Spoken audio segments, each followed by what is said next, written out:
Kia ora, ngā mihi nui kia koutou katoa. Welcome to today's post-cabinet press conference. As you know, I'm subbing in for the Prime Minister today. Looking to the week ahead, tomorrow morning I will be releasing the New Zealand Income Insurance Scheme discussion document. This is the social unemployment insurance work that we've been undertaking alongside Business New Zealand and the Council of Trade Unions, and that discussion document will be released tomorrow morning. David Clark will be making an announcement around spectrum allocation in the afternoon, and tomorrow the government will also provide a vaccine update. On Thursday, the Prime Minister will give a speech outlining our plans to reconnect New Zealand with the world. Today, Cabinet met to discuss our ongoing response to slowing the spread of Omicron. While we remain in the early stages of an Omicron outbreak, and we know from global experience that cases will continue to grow, we have proven twice now that New Zealand has the right plan to get us through. We've been in the red setting of the Covid-19 protection framework now for just over a week, and we're making good progress in increasing our vaccine protection. In the last week, we have seen a 24% increase in people getting boosted. 67% of those who are eligible are now boosted. As we move forward, we must be prepared for further spread, many more cases, and in a quicker time frame over the next few weeks. The government is preparing for a move to phase 2 of our Omicron plan, as we announced last week, where we start integrating rapid antigen tests into testing to ensure a return to work program for critical businesses. To that end, today I can announce that the government has secured the delivery of enough rapid antigen tests to help New Zealand deal with a widespread outbreak in the coming months.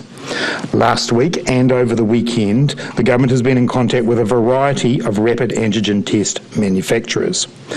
Those efforts have resulted in securing an additional 36 million tests for delivery over the next 2 months, which corresponds with a predicted rise in Omicron cases. These additional 36 million tests are on top of the 12.9 million orders already confirmed for delivery in February. Along with the 5.1 million tests already in stock, New Zealanders will have access to over 50 million rapid antigen tests in the coming 2 months. An additional 87 million rapid antigen tests have been ordered through to June, which will allow for regular and widespread testing to occur.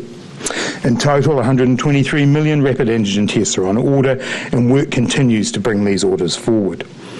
Modelling on the use of rapid antigen tests through the outbreak suggests that during the peak, we will likely be using 9 million rapid antigen tests a week, which is the equivalent to testing a quarter of New Zealand every day, or all of New Zealand twice a week. That scale of testing will go a long way to reducing the risk of an infected person going to work and infecting others, and will help with keeping critical services and supply chains open and moving. In the past week, 2 more types of rapid antigen tests have been approved for use in New Zealand, bringing the total number to 11, with several more going through the approval process. It must be noted here that the Ministry of Health and ESR continue to only approve tests that meet a very high threshold for quality. There is significant global supply constraint at the moment, so the government is working alongside businesses to assist with ensuring that orders are met. To be clear, businesses bringing in their own rapid antigen tests can continue to do so and use them how they like. We are doing all we can, working alongside business to ensure that as much of the economy as possible can stay open, while continuing to reduce the spread of Omicron that has placed enormous pressure on health systems overseas. Our plan aims to avoid this in New Zealand. I'm happy to take your questions. Cheers. Why is it so difficult for a pregnant woman in Afghanistan to come back to New Zealand? Well, as Minister Hipkins said yesterday, there is a place in MIQ for the type of situation that Charlotte Bellis is facing. And in fact, there is a secured place for her with a flight arrangement alongside it that has been communicated to her today. So you have offered her a spot today? That's correct. The Ministry of Business and Innovation and Employment have offered her a voucher today, and they have a flight arrangements, which obviously I won't give out today, that they have set up with her. Is it appropriate for the government to have told publicly that she have been offered consular assistance without asking for their permission to do so. I note that Ms Bellis and her lawyer say that they're considering legal action on that matter, so I'm not going to get myself involved in that. The important point here is there is a place in MIQ for Ms Bellis, and I urge her to take it up. Just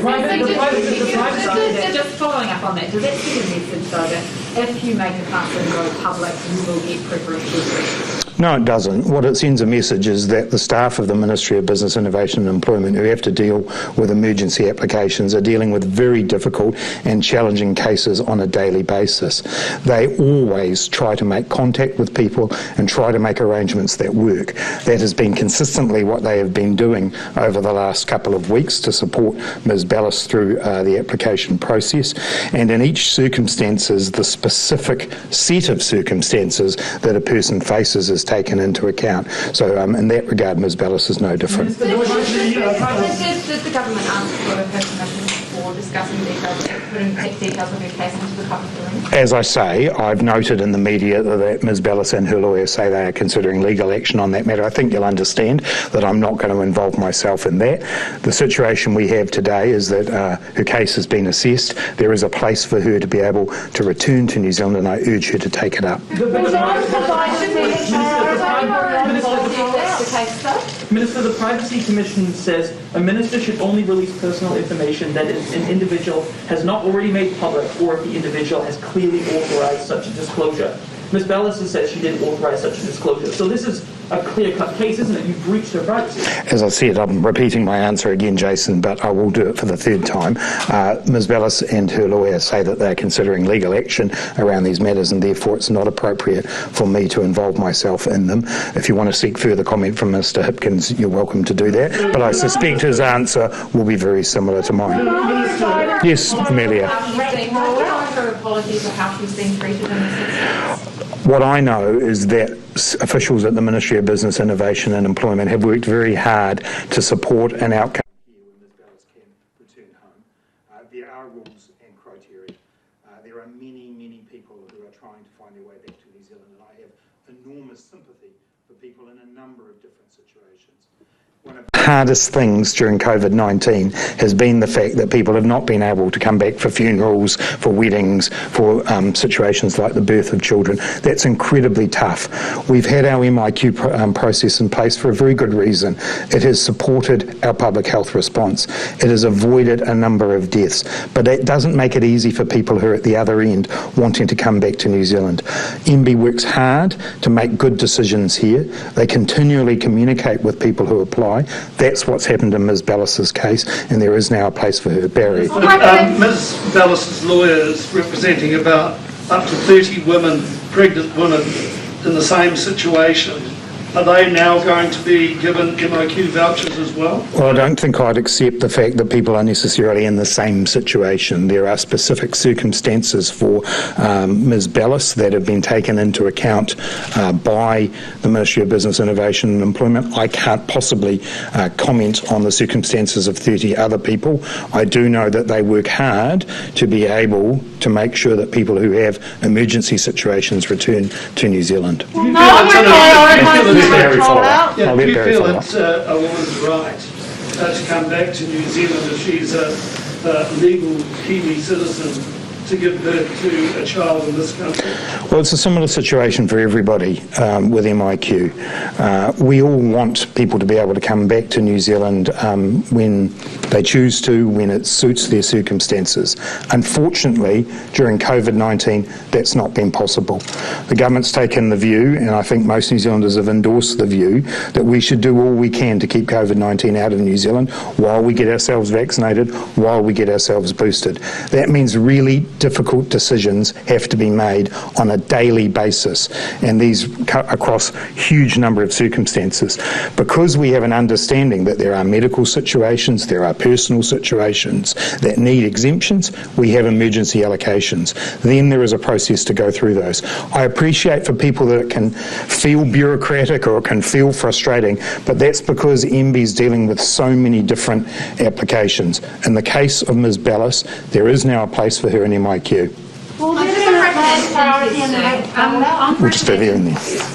On rapid antigen testing, can you categorically state say that absolutely no private orders will be affected by the government action.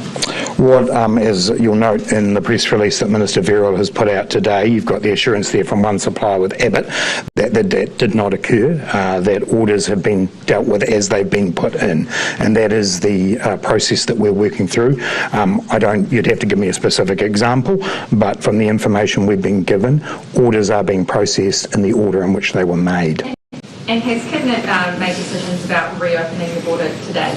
So Cabinet's had discussions about reconnecting New Zealand, and as I noted in my introductory remarks, the Prime Minister will be speaking about that on Thursday. Down the front here. Thank you. Will there be priority for Māori providers for the rollout? And secondly, will there be additional support for Māori whānau to isolate with Omicron so they don't have to isolate in cars and sheds? Well, we certainly wouldn't want that occurring. And as we announced in October last year, $120 million has been set aside both for the vaccination campaign, but also to work alongside Māori health providers, Māori social service providers, to be able to support.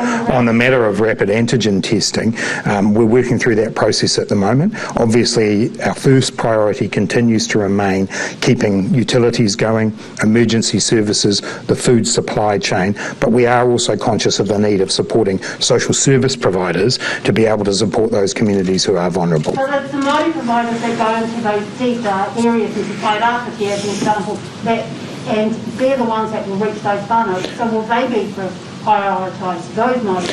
So we continue to work with Māori providers who have done a superb job through COVID-19. The role of rapid antigen testing we have to be careful about what it's for. And for us at this stage in the process, it is about making sure that we can manage a situation where contacts need to go to work, and therefore we use rapid antigen testing to satisfy ourselves that those contacts do not have COVID.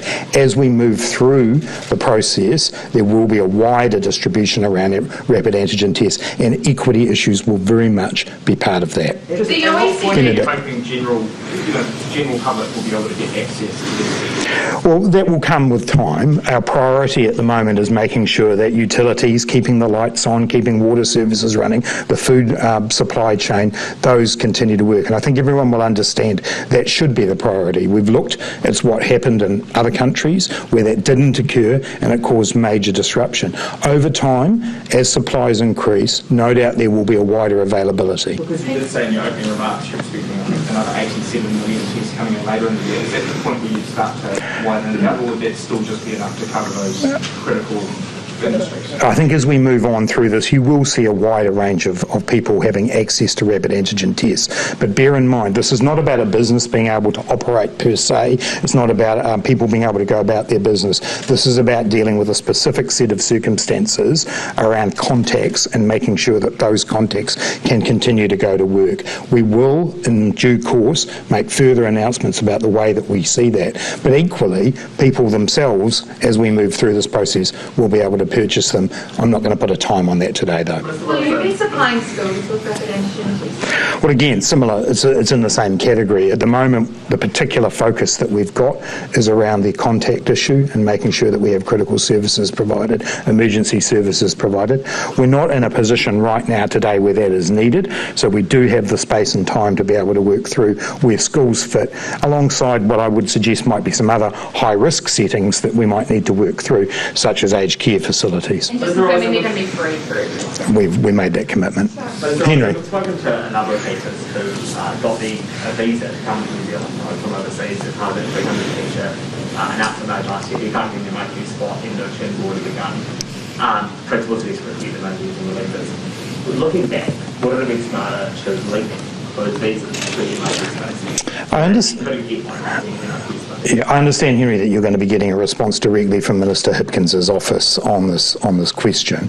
What I can say more generally is that visas have don't usually have a particular time limit to attach to them. So therefore an MIQ spot won't necessarily be attached to a visa spot. What we have tried to do is make sure that where critical workers are needed, that we prioritise them. But I'll leave Minister Hipkins to give you the detail on that. Minister, on the traffic light system, currently there's no real distinction between indoor events and outdoor events. Despite the fact that you're much safer at an outdoor event, even though a lot more people than say an indoor event, 99 people, which is allowed under the control. Has the government considered at all trying to put those up to incentivise people to do things outside of these programs at the moment? There isn't advice that we've received from the Ministry of Health. The red traffic light settings were put together with the Ministry's advice, and they didn't at that time advise us to do that. I think the really important thing is whatever setting you're in, that you continue to do the basic public health measures that underpin the framework. That is, wear a mask, keep social distance from people that you don't know, make sure you practice good hygiene. Those are the things that, will fundamentally support and protect us. But we simply haven't had the advice along the lines that you're suggesting. Claire. We'll go Claire and then you, Peter. New Zealand is reportedly cancelling flights because so many of their staff are now in isolation and they can't keep up their usual schedule. Are you looking at bringing companies like that into the RAT scheme earlier than phase 2 if it gets too bad for them? My understanding is that Air New Zealand is already operating a rapid antigen test system using the stocks that they have in order to deal with exactly the issue you raise. Some case isolation services because of it. I see what you mean, yeah. No, we haven't had that request come through to us. We're in pretty close contact with Air New Zealand. I haven't heard that they believe they're in a situation where they need that. Were they to ask us about that, we would obviously take the advice from the Ministry of Health about it. Peter. We'll just go to Peter and then. Will vaccine passes be upgraded to show the booster status of the person? This is an issue that the Ministry of Health is working through. Clearly, when they were established, it was designed to deal with the 2 doses. There is some specific changes that need to be made to them in order for them to show a 3rd shot, but I do know that the Ministry is working on that. Mr. Robertson, can I ask you about Sir Ian Taylor, who wrote a column last Friday that it would seem that these 20 million rapid antigen tests were facilitated by him. He said that the government, if they had moved 8 weeks ago, when the offer was first made, all the supplies, that 20 million would be here already. Oh, I'm not sure. I'd have to go back and see whether we're talking about the same 20 million or not, Barry. We're talking about the company that you contracted today. Yeah, as I say, I'd need to make sure whether we are talking about exactly the same thing there. Look, I've been in correspondence with Sir Ian and met with him as well. He's a person who wants to make sure that New Zealand emerges through COVID strongly, and we've been working very closely with him in recent times. I think the government has moved quickly and rapidly as we've altered our own strategy to where rapid antigen tests now fit. If you think about it, in the elimination strategy that we were operating, PCR testing remained the most important way that we could deal with COVID-19. As our strategy shifted, the Ministry of Health began ordering rapid antigen tests. So I don't think I'd accept that part of what Sir Ian is saying. The OECD... Amelia and then Bernard, yeah.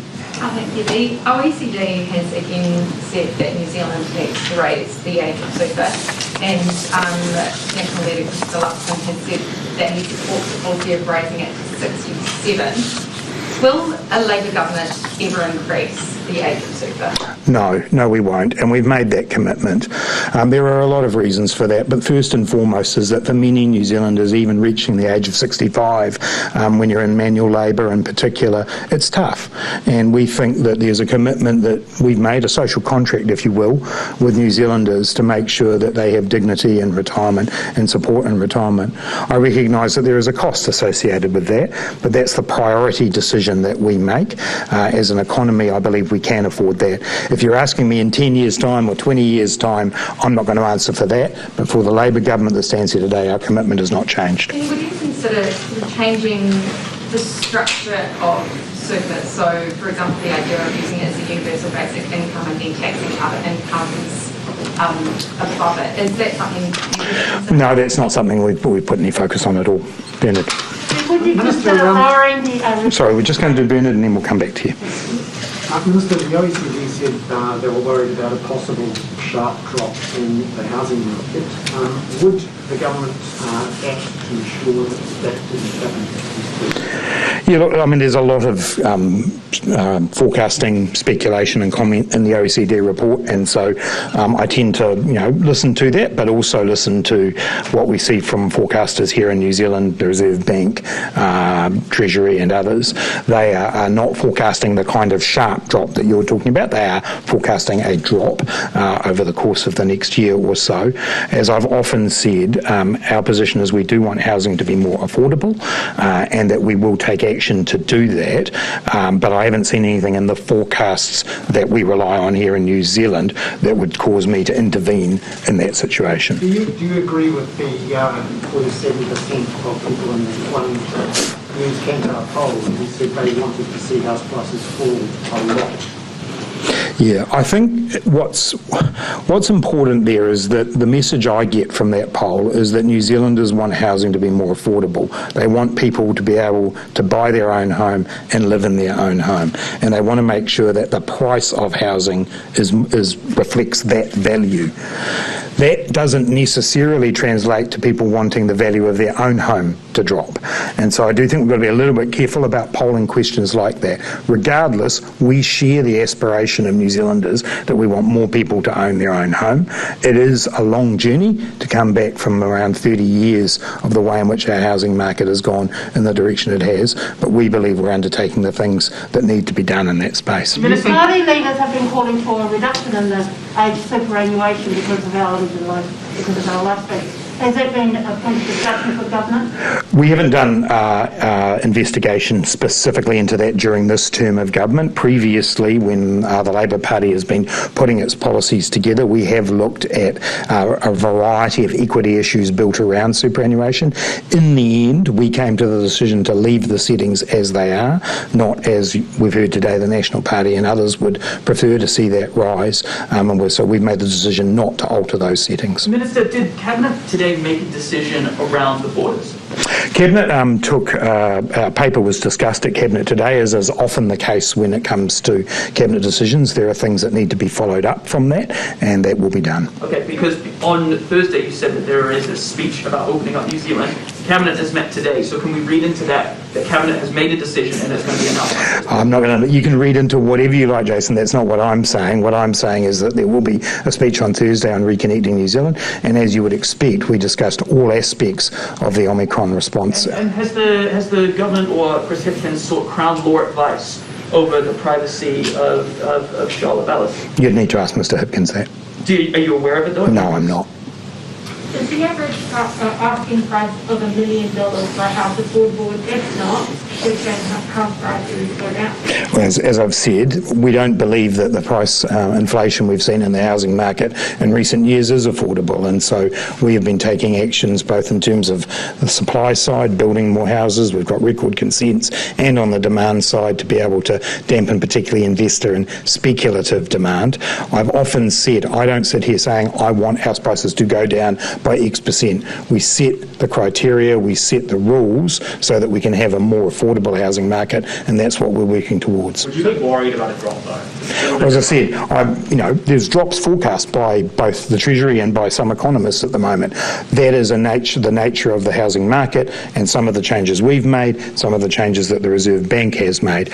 I'm not expressing a view either way on that. What I am, and I answered Bernard's question before about not intervening, we're trying to set up a stable housing market in New Zealand, and we've put the rules in place that I believe will both help do that and make housing more affordable, but it doesn't happen quickly. So the OECD today also pushed back against KiwiSaver statements being used for housing deposits as an issue that it's probably driven up house prices a lot.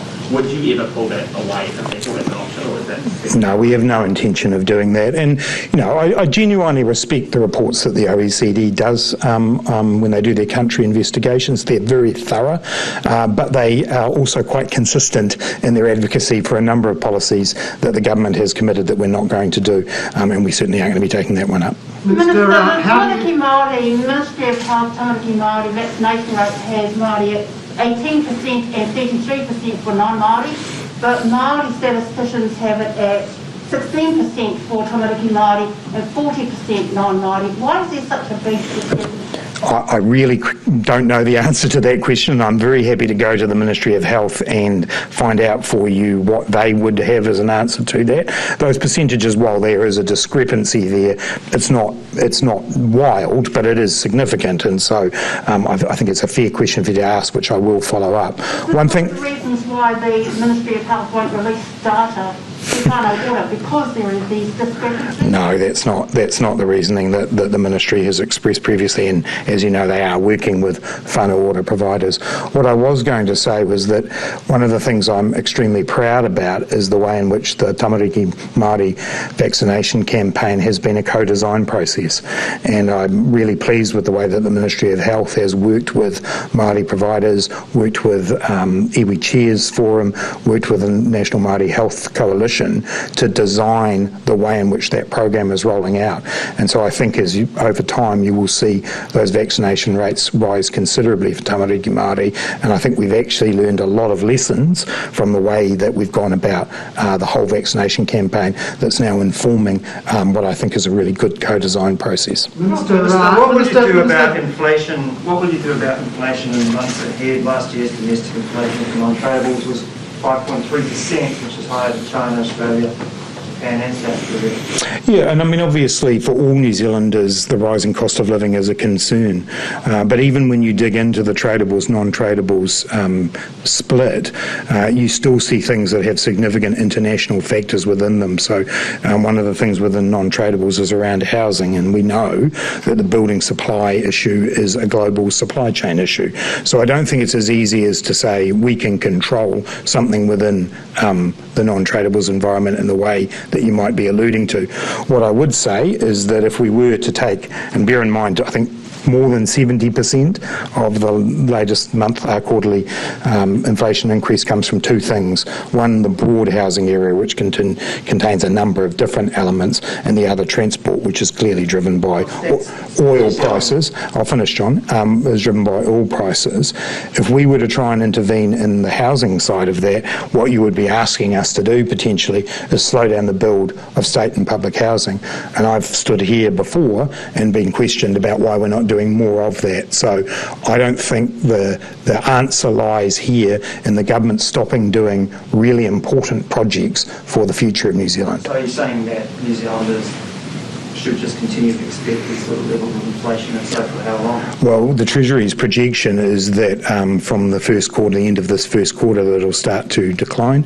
You've already seen that in the sense that in the December quarter, we had 1.4% down from 2.2% in the previous quarter, and the projections are that that will begin to improve. But I'm not diminishing the significance of people needing to deal with rising prices. That's why we continue to look out for the incomes of the lowest income New Zealanders to make sure that they can afford what they need. Minister, on inflation, in other countries, some of the blame has gone to companies with a lot of pricing power. In America, they're looking to tighten up on monopolies. How much of a factor here do you think building materials, supermarkets and other sectors have driven the inflation as they've used their power and all the other inflation around it to take advantage and put up prices and compromise? You'll see from the actions that we've taken with the Commerce Commission inquiries that these are issues that have drawn our attention and are of concern. We did one of those with the fuel industry, and while the burgeoning oil price globally has seen fuel prices increase significantly, we have seen some control around the fuel margins as a result of the work that we did there. When it comes to supermarkets, that inquiry is underway, and we do want to make sure that we do that properly and thoroughly. As it happens, I think building supplies would be another great topic for the Commerce Commission to dig into as well. So yes, there are concerns there. Do we have all of the evidence? Not right now, because that's what the inquiries themselves are about. Just finally on housing affordability, how are you going to get to an affordable housing level, whatever that is, without a big drop in house prices? As I say, the forecasts that we're seeing now from the likes of the Treasury and a number of banks do see drops in house prices. What we've always said is that we will set the rules to try and make house prices more affordable, whether that involves a drop of the kind being forecast from the Treasury or not. How do we do it? We do it, unfortunately, over a long period of time, because it takes a long time to build up the stock of houses that we need, because we inherited such a large deficit in that stock. But we're making progress in that regard. We do it by, on the demand side, making sure that we, for example, remove foreign buyers from the existing home market, by making sure that we don't allow advantages to speculators. It has to build up. The Reserve Bank has its role as well, which obviously they're continuing to work on too. Is this market now too big to fail? You can't afford for it to drop quickly, so you're going to essentially sentence another generation of first-home buyers to having to wait decades and decades before it gets affordable. No, I don't accept that in terms of the overall premise of that. We've taken a number of actions to make the housing market more affordable. We will continue to work on those, and we will continue to make sure we build more houses. This is a problem decades in the making that unfortunately is going to take some time to solve. Yep, just come over here. Have you got an update or further advice on how short you need to get for boosters? I don't have anything to update on that today, no.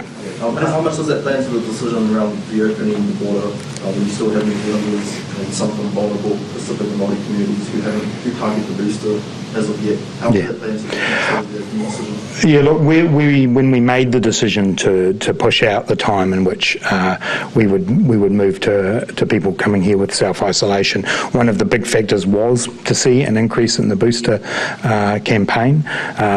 If we use the 4-month figure, it's around 82% of New Zealanders will be able to have their booster by then, but it is something that we keep continually under review. Did you consider price freezes, Minister? It's not something that we're considering. I think that kind of action is one that would have a very, very dramatic effect. It's the kind of control in the economy that we saw in New Zealand in the early 1980s, and it can have very, very significant and negative effects.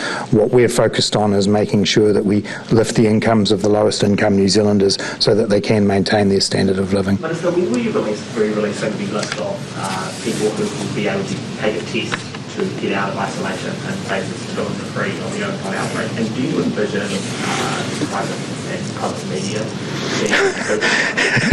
asking for a friend, Henry? Look, that work's underway at the moment, and it's on the timetable that was outlined by Dr. Verrill last week. In terms of your specific question about the media, while a decision hasn't been made on that, my own view is that similar to what we did during level 4, we need a wide variety of media being able to undertake their work. Bear in mind, and I think this is a really important point, what that regime is about is making sure that if you are a contact, you can be tested and then still go to work. It's not about a business being able to operate. Businesses will be able to operate. This, however, gives them assurance if people do become contacts that they will be able to use rapid antigen tests. My own view is we need a strong media presence throughout our time in COVID. How have you modelled that you need 9 million tests a week if you don't know how many workers will be needing them? That's the model. It will be based on a predicted number of workers. I can get that for you. Just the Prime Minister's COVID scare might be emblematic of what is to come in terms of cabinet. Could you just let us know what sort of plan is either in development or has been formed if one of the members of cabinet does go down with COVID and have to isolate? Will that mean that you all have? And if so, have you got the facilities to be able to still meet as a cabinet if that happens? In answer to the last part of that question, yes. And as we did today, and as we have done many times over the course of the last 2 years, cabinet has used virtual forms to be able to meet, and hybrids where some people are in a room and some people are coming in on Zoom. So we have the facility to do that. All cabinet ministers have the facilities to work from home and perform their jobs, as indeed the Prime Minister has been doing in the last few days.